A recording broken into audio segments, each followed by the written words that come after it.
Տիկին Հովսեփյան, այսօր ներողություն եք խնդրել 2018-ի հեղաշրջմանը մասնակցելու համար, ճիշտ եմ չէ՞։ Այո, ներողություն եմ խնդրել եւ հիմա էլ առիթից օգտվում եմ, որովհետեւ ինձ թվում էր, թե մենք կանխում ենք երկրի կործանումը, բայց պարզվեց, որ մենք մեր ձեռքով բերեցինք երկրի կործանում ու իրական հեղաշրջումը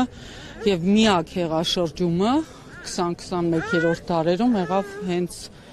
18 թվականին, 2018 թվականին։ Եվ երբ դուք Իմ քայլը խմբակցության падգամավոր եք եղել, հետո արդեն դուրս եք եկել եւ խզել եք ձեր հարաբերությունները իշխանության հետ, այս բանի իշխանության հետ, կսպասեք, որ այնուամենայնիվ կհասնեք մի իրավիճակի, երբ արդեն իշխանություն եւ եկեղեցի հարաբերությունները կսրվեն, կլարվեն այս աստիճան։ Այս աստիճան, որ կարող են ուղիղ սեռական օրգանների համեմատության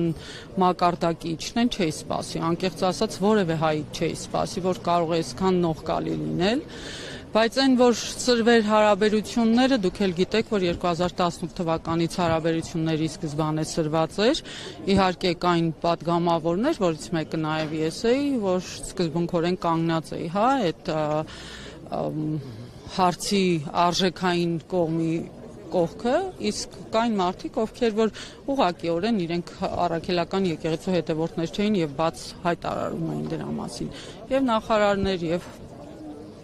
պատգամավորներ եւ շատերը։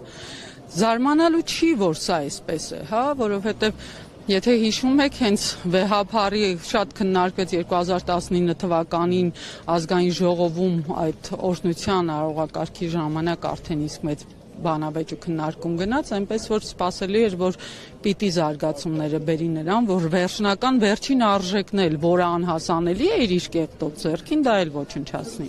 Ծանոթանալով քննչական կոմիտեի տարածած հայտարարությանը, ձայնագրություններին, իրապես կարծում եք Հայաստանում հեղաշրջում է կանխվել։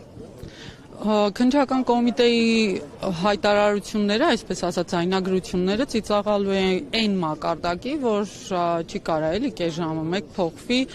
ավելանա նախադասություններ, պակասի եւ սրանից հետեւություն կարող ենք անել, որ սա հերթական շինցու սարքված թեման է եւ ճանաչելով նաեւ Բագրատ Սրբազանին, ես վստահ եմ, որ չէր կարող լինել նման բան։ Հետո արդեն հրապարակեցին զենքերը, որը ավելի քան ամոթալի իրավիճակ է դուրս է գալիս, որ մեր իրավական համակարգը, մեր ուժային կառույցները անգամ չեն տիրապետում հեղաշրջման պիտանի զենքերին եւ անձնական օգտագործման զենքերին եւ հրապարակում են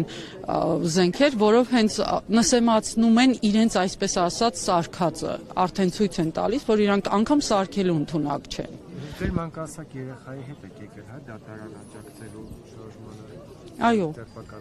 Այո, Հայաստանի Հանրապետության յուրաքանչյուր խնդիր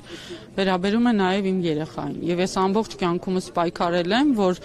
ցանկացած երեխա լավ ապրի Հայաստանի Հանրապետությունում, ցավոք նաև իմ ձեռքով ցանկացած երեխա այսօր վատ է ապրում, այդ թվում նաև իմ երեխան, ուստի իմ երեխան պետք է պայքարի իր վաղվա լավ օրվա համար։ Շնորհակալություն։ Հարգելի հետևորդներ, մենք զրուցում էինք ազգային ժողովի նախկին падգամավոր Սոֆիա Հովսեփյանի հետ, հիշեցնեմ, Սոֆիա Հովսեփյանը նախ եղել է Իմ քայլը խմբակցության падգամավոր, այնուհետև դուրս է եկել եւ խզել հարաբերությունները այս իշխանության հետ նա ներողություն է խնդրել